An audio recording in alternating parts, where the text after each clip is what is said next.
Ok, moltes gràcies a tothom per tornar després dels 12 minuts. So, welcome to the second session of this debate. We've got two speakers here. Martin Stecker from the University of Bristol. He's a specialist in Kant's moral philosophy and also other areas, Hegel and applied ethics. And Sabine Döring, who's professor of practical philosophy at the University of Tübingen. And among her areas of expertise is, as well as Kant, the philosophy of the emotions and aesthetics. So we're going to proceed like before, except we are all here on the stage from the start. And the topic is specifically Kant on moral education. So the main questions that we'll be addressing is what did Kant and what should we think about what it means for individuals to be educated specifically as moral agents, which at least in contemporary debates is often contrasted with educating individuals for their own well-being on the one hand and educating individuals as citizens on the other. So without further ado, Martin.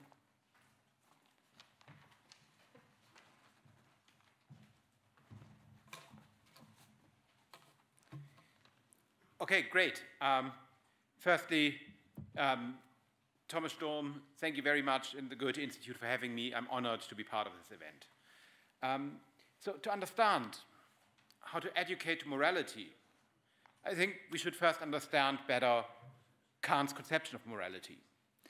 Kant's first prominent work of moral philosophy is the groundwork for the metaphysics of morals from 1785. He starts this work with an analysis of what he calls common human reason. These common human reason are the rational capacities and insights shared by all of us. Kant is very optimistic about us as moral agents. We need not be acquainted with moral theory to be moral. Common human reason, for instance, allows us to work out that making a promise to someone else with no intention of keeping this promise is a form of using another person. The other person is deceived and cannot accurately evaluate their options. This person is treated like a tool to our ends and not like an equal partner. This, Kant believes, is commonsensical and does not require familiarity with moral theory. Kant was very critical, in fact, of his fellow moral theorists. He suspects that their sophisticated theorizing is an attempt to justify limitless pursuit of self-interest.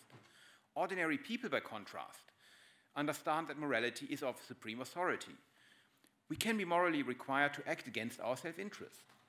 It is this insight that Kant seeks to defend against challenges from misleading theories as well as self-deception. Kant is aware that many of the views that encourage self-deception about morality are widespread and encouraged by religious and other authorities. Historically, Kant's main target here is Catholicism. Catholicism, according to Kant, stresses the role of external authorities and institutions. One example Kant himself gives is the institution of confession. Confessions assume that religious authorities can wash away guilt or absolve wrongdoing. Such an institution shifts responsibility away from agents to supposed authorities. Kant was skeptical of all such attempts. Catholic rituals specifically were only the most obvious example for him at the time.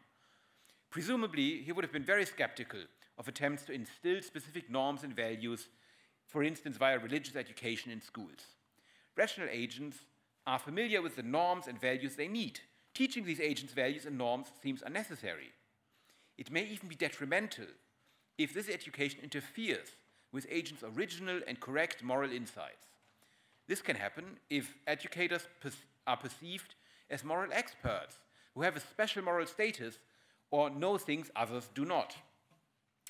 Generally, Kant is very skeptical of the idea of external authorities. At the bottom of Kant's moral philosophy is an optimistic assumption. Reason alone has the capacity to answer moral questions. Moreover, reason is shared among all human beings. Therefore, we, rational human beings, all can answer moral questions. We do not need religious instruction or supposed moral experts. Kant's optimistic view is less revolutionary today than in his own days. Current democratic societies are based on the idea that citizens do not need the state or other authorities to dictate values to them. In this sense, Kant's conception of the common agent proved spectacularly successful. However, Kant's view also raises an important challenge for the question of moral education. Why is education towards morality even needed? Certainly some education is needed for young children to become rational in the first place. This is presumably a form of socialization that allows children to acquire speech and social skills and ultimately the use of reason. Such education is not extraordinary. Rather, it is the kind of education almost everyone received. No philosophical guidance seems needed for it. But if every rational person is already morally competent, then what is even the point of moral education?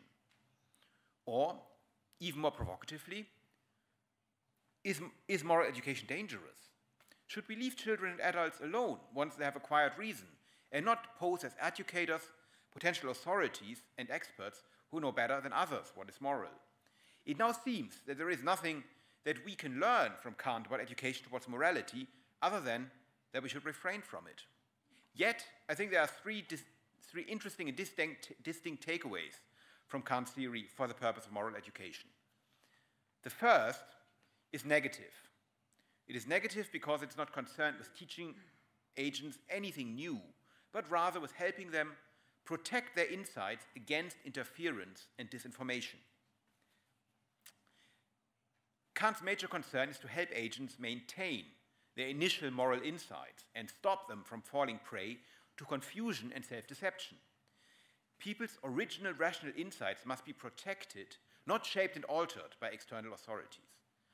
Kant is optimistic about the capacities of ordinary agents, but also concerned that ordinary agents may deceive themselves. Moreover, self-deception can be supported by false narratives propagated by religious or other institutions and mistaken moral theories. Therefore, people must be helped to develop intellectual skills to identify and resist disinformation, especially disinformation of moral relevance. Think of disinformation about whether vaccines are safe for you and others, or stereotypes about racialized groups or sexual minorities. Disinformation can have an impact on moral reasoning, confuse people, and even help them to deceive themselves. Much like in Kant's time, disinformation is still common. Religious institution instruction may still play a role in spreading disinformation, as they still have an outsized role in many countries, including for education. However, nowadays, media, and especially social media, and the internet also play a large role in spreading disinformation and fake news. A Kantian approach to the challenges of digital misinformation is not to outright ban or censor speech or cancel people. Kant was, after all, a true Enlightenment thinker who believed in the power of debate to correct itself. Speech should be countered with speech, not with prohibitions. Kant would advocate for forms of education to digital literacy and critical thinking. One of Kant's most celebrated doctrines is the command to think for yourself. Learning to think for oneself will allow agents to better, more critically navigate the analog and digital world. The second takeaway is positive. Agents do not need to acquire new values for Kant, but a clearer understanding of the values they are already committed to can provide a motivational boost. It can also help them identify disinformation. According to Kant, the two most important values or standards of common human reason are consistency and the special status of human beings. Both ideas, I think, are very attractive. In fact, it is a problem that Kant's complicated language sometimes obscures how attractive these ideas are. Let us briefly look at both of them. Firstly, consistency. Some of you will be familiar with the first formulation of Kant's categorical imperative, the formula of universal law. Act only on maxims which you can will as universal laws. This principle might sound obscure at first, but what it basically says is that we should be consistent in the way we assess ourselves and others. We should not make exceptions for ourselves to rules we expect others to follow. We should not be hypocritical. Such a principle leaves many ethical questions open. It does not tell us, for instance, whether assisted suicide is permissible or whether one country should intervene in another country's affairs. Consistency only requires that I allow others the same rights and permissions that I claim for myself. Fundamentally, every person is as valuable as I am. The second idea, the special status of human beings. The second main idea is potentially controversial. Nowadays, many people think that moral rights should be extended to non-human animals. For instance, animals in the meat industry or species threatened with extinction. I am sympathetic to this. Nonetheless, Kant's insight that human beings are special is still powerful in many other cases. Human beings, and maybe other creatures, may never be treated as if they were nothing but objects or tools. There are ways to treat human beings that can never be justified. Prominent examples of this are slavery and economic exploitation. In these cases, a person is treated like a tool, not like a person. It is fine to treat tools like tools, because they have no moral status, but you cannot degrade a human being to a mere tool. Here is a second proposal for a Kantian contribution to education towards morality. Educators can present in all clarity the ideas that underlie the everyday understanding of morality. Moreover, they can explain how these ideas can be philosophically defended. This can reinforce people's motivation to do the right thing and maybe also help against self-deception and misinformation. Finally, there is a third takeaway that I like to label critical. Unfortunately, throughout his works, Kant makes a number of very disparaging comments about non-Europeans and people of color. He even presents a theory of races that has the white race on the top of a racial hierarchy. Kant also calls women domestic animals, and it is not clear that he accords them the same political rights as men. These statements and ideas raise difficult questions for us. Can we trust the moral views and theories of a person who, on the one hand, advocates fundamental human equality, but on the other hand, does not always seem to follow through on this himself? Can we salvage Kant's central insights because they are ultimately not connected to his problematic views? Critically engaging with these questions can have an important function for moral education. It helps us understand how deeply rooted certain biases and dehumanizing assumptions are, even among the most eminent thinkers. Challenging these figures also means to challenge our conception of morality and of the philosophical canon, of who counts as a great figure. Challenging Kant paradoxically also reinforces Kant's own Enlightenment assumption. That there are no moral experts whom we should uncritically defer to. Kant himself is no exception to this very Kantian point. Thank you for your attention.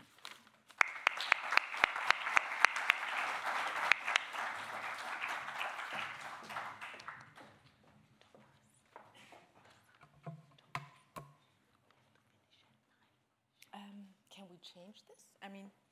Great, thank you. Okay, let me first say thank you to the Goethe Institute and to Thomas Storm for having me here today. It's a great pleasure and an honor to be here.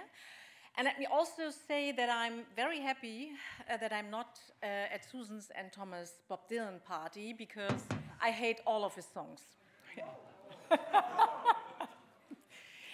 Okay, here we go.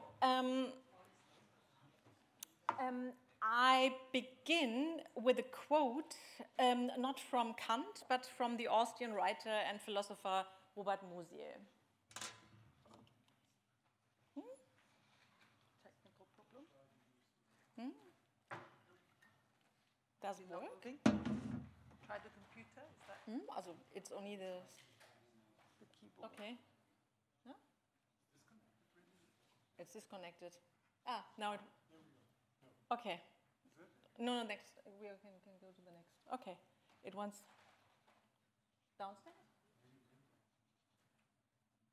Here we go. Okay, this is what Robert Musil says. If a commission of the most soulful ethicists is asked to devise a norm, I undertake within 24 hours to construct the tragic case for it. End quote. Musil contradicts Kant here insofar as he does not want to accept any norm, not even the categorical imperative, as a given. Accordingly, for him, education for morality cannot mean enabling people to act according to this norm. It certainly cannot mean acting according to a list of perfect and imperfect duties based on such an imperative, such as you ought not to lie or you should not break promises. Duties, the blunt observance of which is then supposed to guarantee morality. However, Kant himself would also protest at this point, as for him, moral agency is not about blunt compliance, but about using one's own reason. Der mündige Mensch, that is the mature or the major or the responsible or the enlightened human being that moral education is supposed to perfect us into, according to Kant, is an autonomous being who's able to infer and critically find out what is the right thing to do instead of following a catalogue learned by heart. To do so, this being must act from duty, that is, out of insight into the moral law, the categorical imperative. Then and only then does an action have moral value. However, according to Kant, this is only the highest stage of moral education, so-called moralization, which we only reach at the proud age of 40. Moralization is preceded by civilization, cultivation, discipline, and, which might come as a surprise, maintenance. Before we can act from duty, we need to practice school maxims. Acting in accordance with school maxims is merely in accordance with duty. That is, the person acting does not know the genuine reason for his actions, the moral law, so that his actions do not yet have any moral worth. The intriguing question that Kant thereby raises is the following: how can the transition from merely acting in accordance with duty to acting from duty be achieved? So here comes my thesis.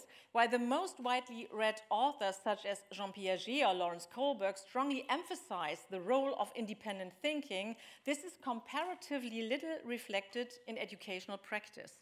Empirical studies indicate that obedience and conformity to rules are more strongly promoted in education than critical thinking. Educators and developmental psychologists agree that children are capable of moral reflection from around the age of 10 at the earliest, not only the age of 40. Right? However, there is equally broad agreement that even if the rules themselves may be morally justified, too strong an emphasis on conformity to rules, obedience, and even downright drill in early childhood harbors the danger that children will have difficulties reaching the level of moral autonomy later on. Authoritarian, moralistic styles of education can inhibit the later development of critical thinking and moral reflection by conditioning children to follow external authorities instead of developing their own judgments. They learn to regard rules as externally imposed and unchangeable, and to act out of fear of punishment or an expectation of rewards rather than out of their own moral insight. Such an upbringing can create deeply internalized patterns of subordination that are difficult to break later on. Rule conformity is practice based on external incentives instead of seeking intrinsic justification. Once children have been conditioned, abgerichtet in this way, to quote Ludwig Wittgenstein, they have not acquired the ability to question whether their own actions are in line with their duty. That is, whether the rules to which they submit are morally justified at all. To put it bluntly, this is how you raise subjects, in German, Untertanen, who submit to any system of rules, even an immoral one. In contrast, not only successful coexistence in our social environment, but also democracy is dependent on responsible citizens who can assume responsibility themselves. However, is the pure ability to judge critically enough to have the courage to use your own reason in the sense of Kant and the Enlightenment? Up to this point, I've spoken exclusively about moral justification. By emphasizing courage, I'm now raising the other central question of moral education, namely that of moral motivation. How can education succeed in motivating people to act on the moral insight they've gained, even if this involves personal disadvantages? Kant regards feelings as merely external to moral reasoning and accordingly calls for discipline in such a way that we must learn to control our natural inclinations so that we are able to follow the demands of reason. At the same time, however, he recognizes the problem of moral motivation that emerges from this. Trying to oblige a person to obey the moral law is futile insofar as the motivational force of such a duty always already presupposes the required motive. In order to solve the problem of moral motivation, Kant, as he himself admits in the groundwork of the metaphysics of morals, seeks refuge in a dark feeling, Zuflucht in einem dunklen Gefühle, namely the feeling of respect. Respect is a feeling, but, I quote Kant again, not a feeling received through influence, but one produced by a concept of reason itself, and therefore specifically distinct from all feelings of the former kind, which can be traced to inclination or fear, end quote. Respect, therefore, differs from ordinary feelings in that it is generated by reason, which thus creates its own incentive or driving force in order to make its demands effective. But is it really a foregone conclusion that moral insight necessarily generates respect? Is it not possible that insight into the moral law leaves us completely cold? Then respect would be a motive for action that is merely external to reason, and actions from duty that are carried out for the sake of moral insight could not exist at all. Modern cognitive emotion theory, but also Robert Musil, whom I quoted at the beginning, can help here. In his so-called emotional psychology from 1938, Musil criticizes the fact that feelings have historically been dwarfed, even by Kant, into what he calls blind instigators.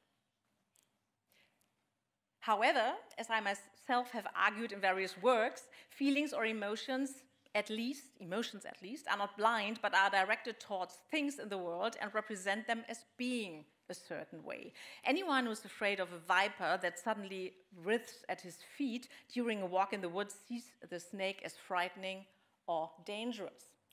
Anyone who envies her neighbor who drives past in her new Maserati sees the neighbor as enviable, and anyone who's ashamed of his misdeeds sees himself as having really done something wrong. This is not to deny that emotions are also experiences of a certain quality and intensity, feelings. It is also not to deny that emotions have motivational force. But unlike mere feelings or motives, emotions represent, and more precisely, evaluate their respective target as being a certain way. The snake as dangerous, the neighbor as enviable, and the misdeed as shameful for one's own self because one fails to meet one's own standards. Pacey Kant, emotions can thus not only cause judgments and actions, but also make them rational. This concerns not least moral judgments, as the famous example of Huckleberry Finn illustrates. After having helped his friend Jim to run away from slavery, Mark Twain's character Huckleberry Finn decides to turn him in. But when he's given the opportunity to do so, Huck finds himself doing just the contrary. Instead of turning Jim over to the slave hunters, he lies in order to protect his friend. And insofar as it is his friendship and sympathy for Jim which causes him to act this way, Huck's action is motivated by emotion. The crucial point now is that while Huck does not endorse his emotion but castigates himself for his weakness at the moment of action, Twain gets the reader to believe that his protagonist actually did the right thing. In fact, Huck himself later comes to the conclusion that he made an error in judgment. In retrospect, he judges that it was right to act out of his friendship and sympathy for Jim, a judgment which, arguably, he would not have reached without these emotions.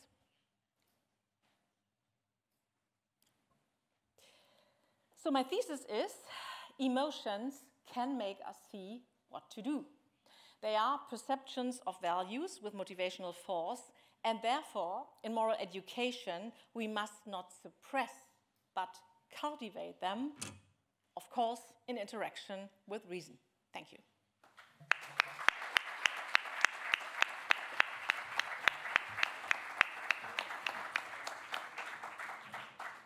Do I need the microphone? I need the microphone.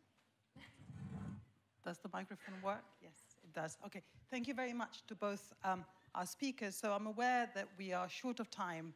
So although I have a lot of questions, I will plunge into the ones that at least I'm most interested in hearing your views about. So I'll begin with a question that is elicited by Sabine's last point, but maybe Martin also has something to say to it. And it's about exactly how and what role to give to emotions in moral reasoning. So emotions, Sabine argues, represent their target, but we think that some of the evaluations that emotions make are right and some are wrong, some are correct and some are wrong. So for example, seeing or representing my neighbor's car as something worth having, I might be making a mistake. So if we allow one worry, I wonder, we need to address is if we allow emotions to play a role in moral judgment, so not just in motivating individuals, but actually in coming to form judgments, are we in danger of condoning ethical judgments that seem mistaken? How can we avoid that worry if we give a role to emotions? So the question is for me. Okay. Yeah. Okay. I mean, to say that emotions have a representational content, that they are perceptions of value. Sometimes when you're afraid of something, you perceive it as dangerous. When you are angry at someone, you perceive him as annoying.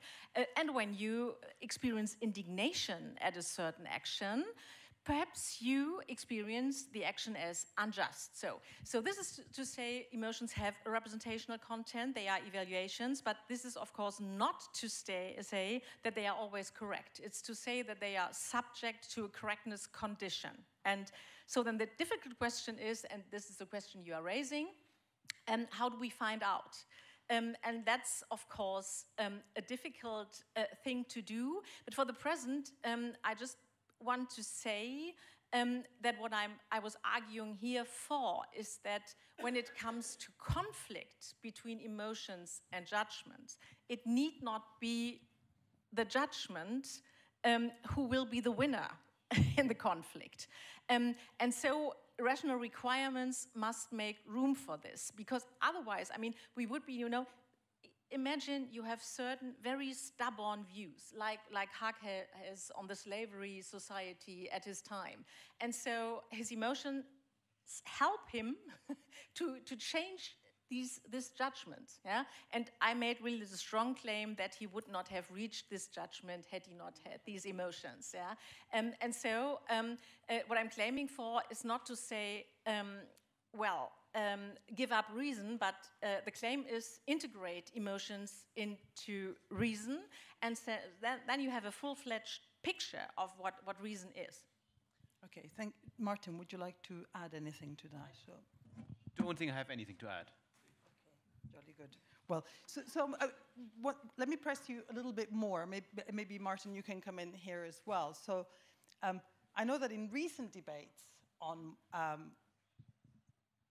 what is moral reasoning, so not Kantian debates, there has been a sort of backlash coming from a certain kind of initially feminist set of views by defenders of the so-called ethic of care, who take issue with a certain model of moral development, which I take is kind of Kantian or aligned with views defended by Rousseau and then later Kant, which sees as moral maturity as really being a matter of being able to engage in abstract moral reasoning and being motivated by certain respect, you said, for the moral law. So, and the challenge there is that this is just a particular kind of only one way in which we can be moral, and that actually those who defended this view said that there is a distinctively so far gendered way of also appreciating or being moral, which had to do with having and displaying care for others. So it's not abstract moral rules or reasonings that are being applied, but it's having a certain kind of emotional response to others. So I'm curious about how far you would go in that direction. Well, I think, well, this may come as a disappointment, but this is not feminist at all. I mean, it's really an idea of how we should conceive reason. And you might even say the Kantian model. I mean, I think that at the core of Kant's morality is respect and recognition of others.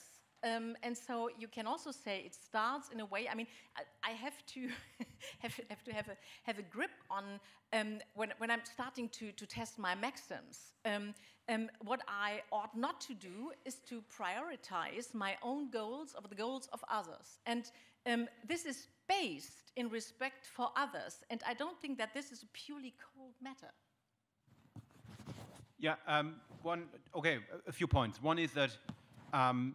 This is not just a problem for Kant. It's also a problem for many forms of consequentialism, right? So the idea being that one prominent approach to ethics is to approach it from the perspective of abstract principles, and then, you know, Kant delivers a few, consequentialists deliver another principle, right? So it's a more general challenge.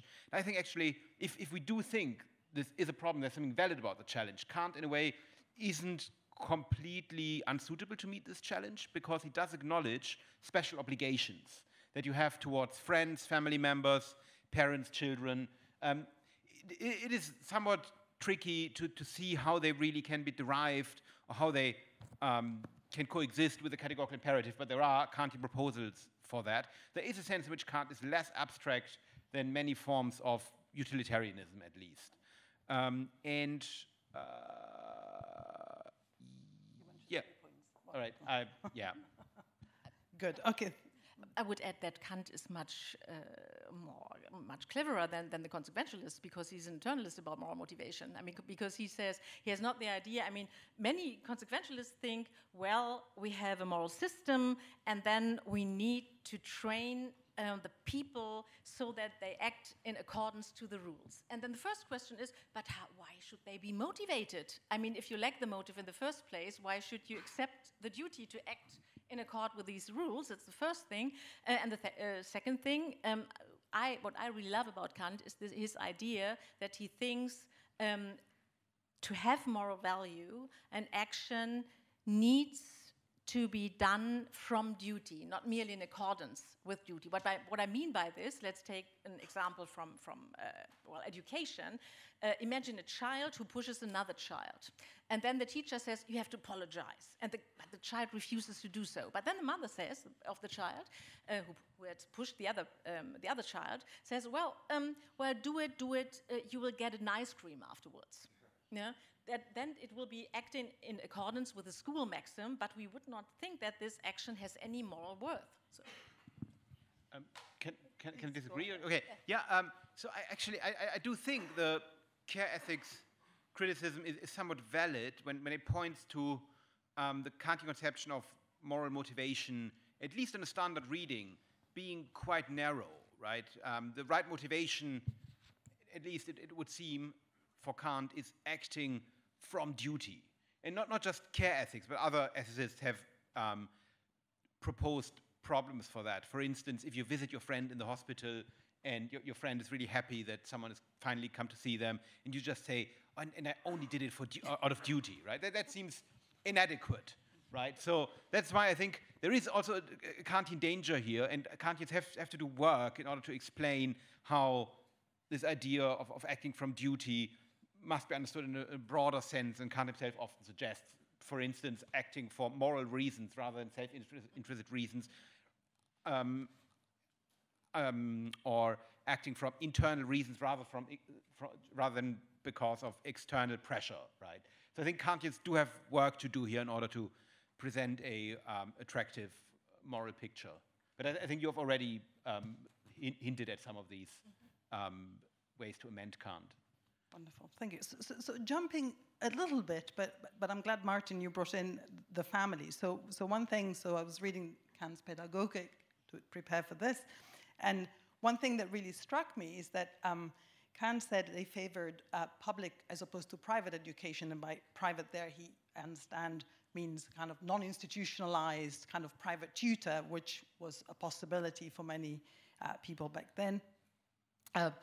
And he said, however, in that context, that he was worried about the family and the influence of the family. And I quote here a passage where he said, home education frequently not only fosters family failings, but tends to continue these failings in the new generation.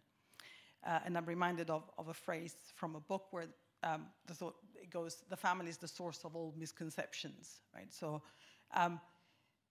at the same time, he was also worried about the state and the prince taking charge of the education, because he was concerned that the state would only think of citizens as tools for its own purpose. And there are similar criticisms of state education, both from progressives and maybe by people who are worried about nation-building projects that enlist individuals for that purpose. So do you think he was right about these concerns, about both the family as an educator or as contributing to education, or miseducation, especially in the moral realm, and worries about the state being in charge of education?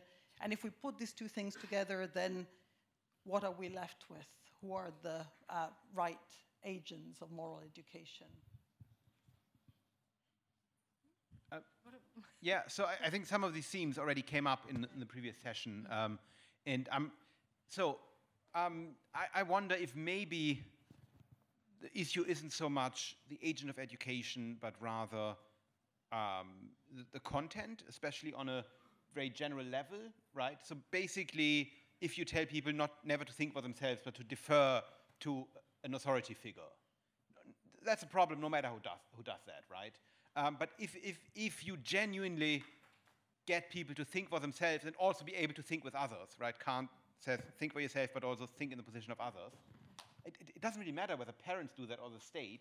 I think that is a good form of education, right? I just want to point out, because I like that so much, Susan mentioned this example that it was just brilliant, that apparently in Germany, at one point, people thought this think for yourself passage in the Enlightenment essay is so important, you know, thinking for yourself is so important, every pupil must learn this passage by heart, right? So, I mean, mistake if the government does that, mistake if parents do that to their children, right? It doesn't matter who does that, there's just a profound misunderstanding of what it means to think for yourself. Yeah, well, I'm also a fan of public school, but this is not to deny the crucial role of the family, because I think that is really the basis. Because in the family, children at a very early age learn, hopefully, what it means to respect one another. And but then I think the next step is important, because, I mean, if you start with the kita in the school, then you broaden your view and you become more pluralistic and also more universal. I think Thomas mentioned this in the last debate already, that you have this idea, I mean, I have to put the shoes of the other person on, I have to learn about different views and so on, and I have to test different conceptions of life and how could they go together and so on. And I think therefore public, especially if children come from very different backgrounds, is really crucial to this. And also, I mean, the cosmopolitic part is not even mentioned in this, but right. Okay. So one of the so I take it, so just to clarify, so I take it that the message is that there is sort of, we can figure out with Rousseau's help what the right principles are of education, and then what matters is that whoever is in charge of education, whether it be the family or whether it be a state institution or private tutors, be kind of accountable, be kept accountable and follow those principles. But one of these principles, I was struck by how Kant really focuses on the idea of teaching children, I would put it in modern contemporary terms, equal freedom, right? So you have to teach first and foremost a child that they are free and they're independent, but that their freedom and independence only extends up to where the freedom of others begins. But he noticed that there is a puzzle right there, because you want to teach children this about their own freedom and other people's freedom, but because children are unruly and they're irrational to begin with, or at least they're very imperfectly rational, you have to use discipline and you have to instill obedience that is not willing obedience to begin with. So there seems to be some kind of, it's not quite a paradox, but a tension there. So I wonder what you thought of that, because that seems to be a problem we all face, even whether we are Kantians or not. If we believe in the importance of teaching children independence, that's a problem we all face. Yeah, so I don't really think there is a proper tension, because freedom for Kant doesn't mean to act on your inclinations, right? To basically just do what you want, but rather it means to set your ends and pursue them, which often requires to not do the thing that you want, at this time, but rather do long-term planning. And if you have a conception of freedom like that, then discipline is required even if other people don't exist, right? But just in order for you to set your ends, pursue them effectively, you need a certain form of discipline. And then obviously even more so if there are other people whose ends also matter. And I think that's not just a Kantian conception, but not uncommon, and also quite a good conception of freedom. That it's not just about following your whims, right? But making plans and carrying them out. Yeah, I agree, and also, this is true. This reminds me of what Susan was saying.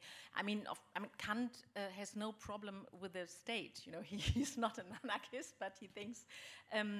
We have sometimes in liberal democracies we have a sort of a distorted conception of liberty or freedom, which means I must be free to do whatever I want, and the state must not restrict me. It's more a reduction of freedom to negative freedom only, in the Isaiah Berlin sense.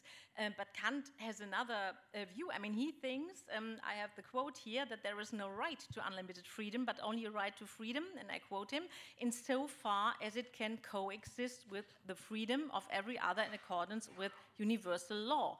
And this is, of course, a conception of freedom, which is not, just not only acting on my inclinations, but the autonomy concept, which was just described. So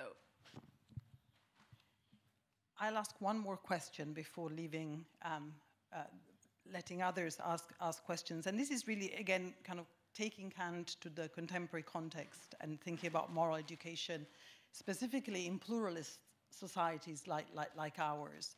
So in contemporary political philosophy, there is increasingly recognition, at least among a certain kind of liberal political philosophers, that we have to start from the acceptance of what some people like John Rawls call the fact of reasonable pluralism, right? So the idea is that even when people exercise their reason, and even when they do so in good faith, right? So they try and not be biased in their reasoning. They want to try and really pursue the argument where it goes for the sake of truth-seeking.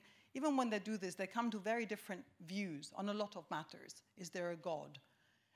Is a good life a life of pleasure, or a life of contemplation, or a life in which I pursue whatever preferences I happen to have? And so the idea that I think many people defend now is that it would be wrong to use coercion to favor any one of these views over another, right? That's why in a liberal society we don't have a state religion, or we should have a separation of state and church, for example. Now, applying this to moral education, is there a concern here? So moral education has to be defensible to people who disagree very widely about these issues, right? So some people think that integral to moral education is the teaching of religion. Others repudiate that thought and think that Instead, we should allow children to develop their own views about religion when they've already developed a capacity for assessing those views. So what is left? Is this a concern for our thinking about moral education? What is left for those of us who want to impart a moral education if we have to respect this plurality of different conceptions? Well, I think it depends on what you mean by morality. I mean, I tend to restrict morality to what Thomas Scanlon has called what we owe to each other. This is not the question, how should I live, but more the question, what should I do? Where the basic concern is, well, what do I owe other people? And there's the core of morality, which means recognition and respect of others. I think this leaves a lot of room for pluralism. I think my answer is basically the same. I would have gotten there in a somewhat different way. And I can either spell out that way for a minute or so, or we can move to the audience questions, depending on what the time situation is. Okay. Questions? Okay, and then we can come back to it if time. Okay, so how does this work? Does a microphone go around, or I just can call? Okay, would you like to begin? Empieza un micrófono? No. Oh, you need the little things. Yes. You need the interpreters. Device.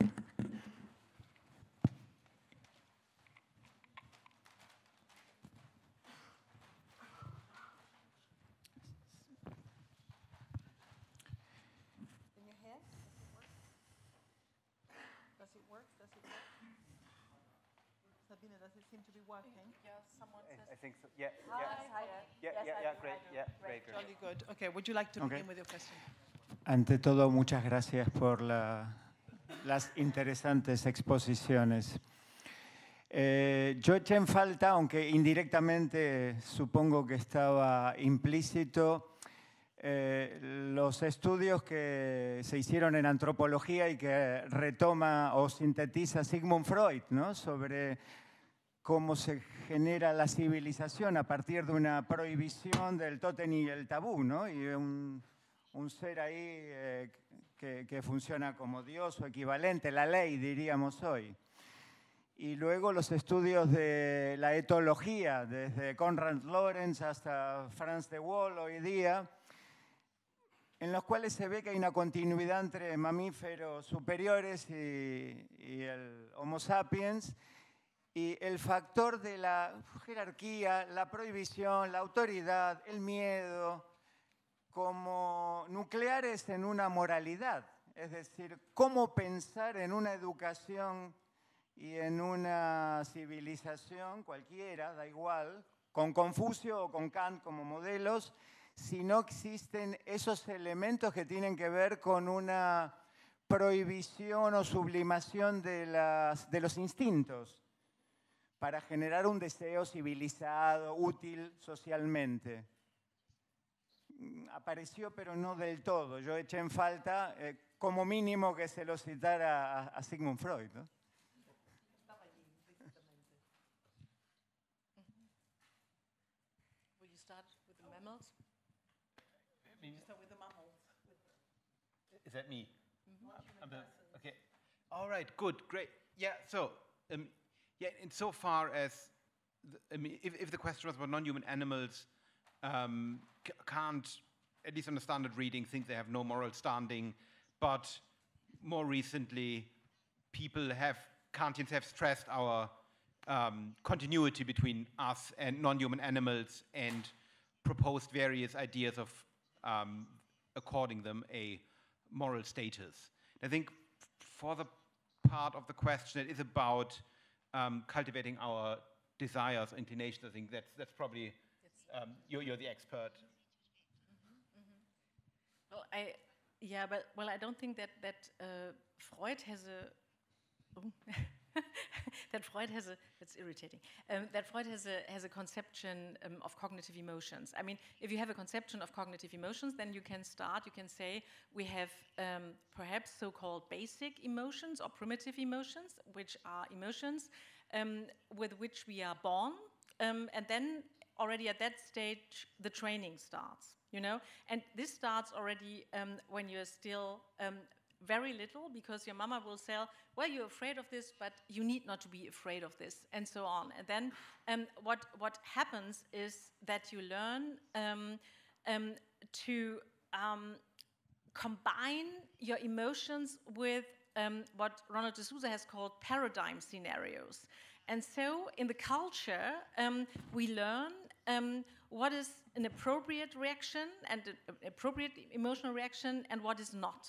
And this is where the cultivation starts. And I know, Serena, you will not be able to ask the question, but Martha Nussbaum has such ideas.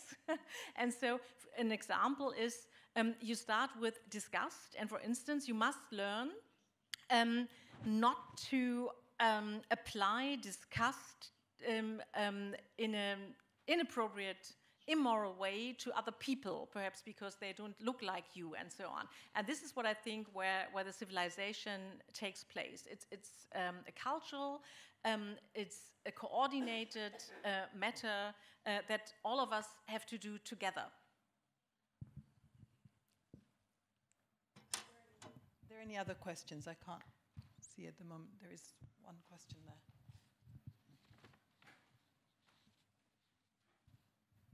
The point that I would suggest that Kant was in favor of schools rather than the family, because in the school you learn the categorical imperative quite easily. And I remember my own experiences at school and how I was really very upset when a teacher was prejudiced against a Jewish boy in the class, and I became very friendly with him. And I very much suspect it was because I was at school in England and I was of a minority. And so I felt that minorities should all be treated well. And I have a feeling that in my world, little girls also found themselves in a minority, even though they weren't really a minority, but they got treated as such. And so that schools, for this reason, Kant was in favor of a variety of children together so that they would learn morals in their own relationships. I think I agree with that. Yes, me too. I mean, you're very, very glad that you learned the categorical imperative. I mean, I only learned the golden rule. That's cool. I learned nothing. I mean, in that case, it sounds like a case where it's the fact that you're with peers and that you can actually witness injustices by your teachers, actually, in the case you've sketched. In some cases, that can be done also within the family, right? So you can see biases. At least you can see some biases by the parents. But it's true that the diversity of students, so it's a particular kind of school as well. So private schools, what we now think of as private schools that have maybe less diversity might score less well on that. This was a private school. But it was at least diverse in terms of different minorities. So depending, I mean, this is a sociological speculation depending on where we are, which city we are in. Are there any other questions? There's a question, third row. Thank you again for the two very interesting talks. And circling back again to my interest, I'm sorry, but if I have the opportunity, I'm going to ask the question. My biggest disagreement with Kant's theory of moral education is his resentment, maybe, towards examples. I find that examples can be, in my experience, can be easily understood through reason. I mean, I don't see them as incompatible with reason. And I also think that Kant maybe evolved in terms of his understanding of examples. I'm referring again to the Critique of Judgment, where he talks about how the genius gives the law to himself, but then also he learns somewhat, like in a school, it's a bit confusing, but then in the religion, he actually talks positively about how moral examples can help develop first like the religious feeling, but then what will become the moral feeling. So I just wanted to ask your stance in relation to this, to moral education through examples. Yeah, I think it makes sense to distinguish between his foundational writings, the groundwork, the second critique, and the applied writings. In the foundational writings, Kant thinks examples are a bad idea, because at the time, the so-called popular philosophers, a movement that tried to derive moral norms from examples, and Kant thought that's a bad way of theorizing about morality. But once you have a moral principle system, it can be legitimate to illustrate that via examples. And in fact, Kant gives quite a few examples in the Metaphysics of Morals in the casuistry, right? There he gives examples of challenging moral cases that help you train your reasoning. So I agree with you that he developed his thoughts, or because of what various works try to achieve, he had a different take on examples, sometimes more critical, sometimes less. But your question is also, should we use examples in moral education, right? Yes, I think we should do this, but we should also be careful not to overload, to use too many examples and not to lose sight of the systematicity. I mean, I would prefer the term thought experiment. I mean, for instance, if you teach, if you compare, let's say, consequentialism and Kantianism, and then very often you can come up with a thought experiment which challenges the view. And I think this is always very provocative, but also has a big impact on students, even on students. Are there any other questions in the audience? We have a few more minutes before we take off to dinner, which I'm sure everybody's looking forward to. So we have two questions. So the gentleman in the shirt, and then Idas Prestania. This is a very basic question. You have mentioned consequentialism versus. Could you just say in a few words what consequentialism is? Okay, oh, sorry. I'm sorry. Yeah, well, consequentialist ethics means that, in both, in consequentialism and in Kantianism, what you are evaluating is actions. And a consequentialist looks merely at the consequences of actions. And then the question is, well, and you assess whether an action is right or wrong depending on its consequences. That's what I mean by consequential, very short.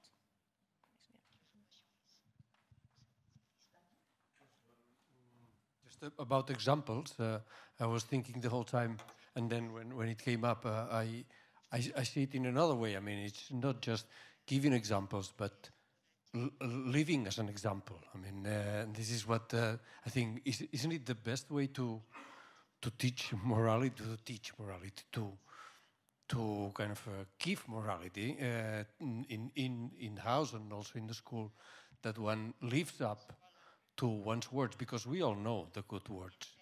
You have to help, you have to do so and so, but I mean, this is when, like, I found myself shouting to my children, like, don't shout, no? So this is kind of the anti-example, no?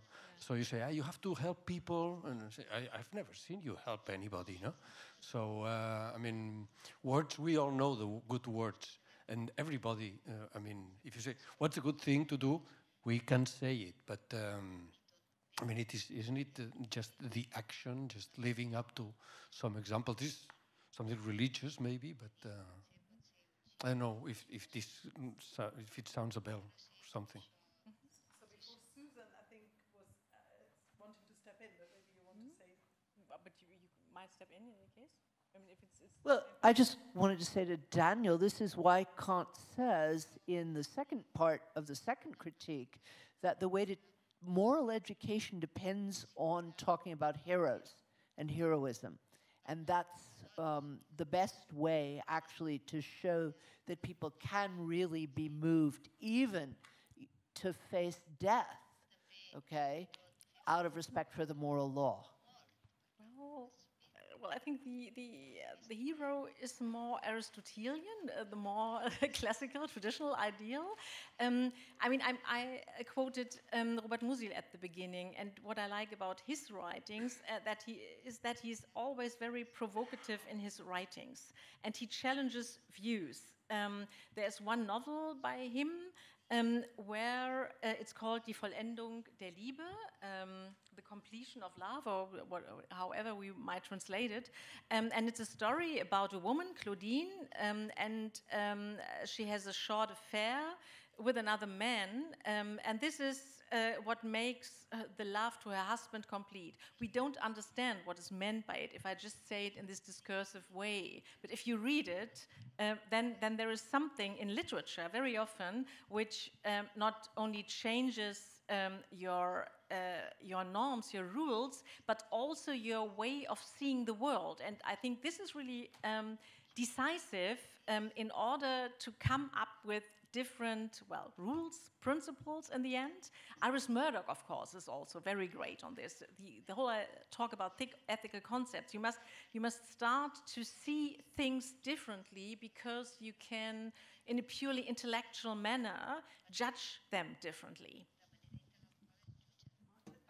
Maybe just one other thought. I find your question really tricky, because on the one hand, obviously, if you shout at someone not to shout, there is a performative contradiction or something, right?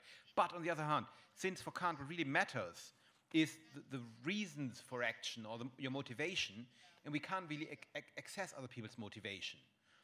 We never really know for certain why other people do what they're doing, right? It's actually really tricky to be a moral example or even a hero on a Kantian framework, because the person who does a lot of good might in the end just act for self-interested reasons, right? Mm-hmm. So I think there is, I think in your case, when you have someone plainly contradicting this conception that or this rule that they want others to follow, then I think it works. But it doesn't work the other way around, where we can't really be sure that this person really is a hero in the fullest Kantian sense.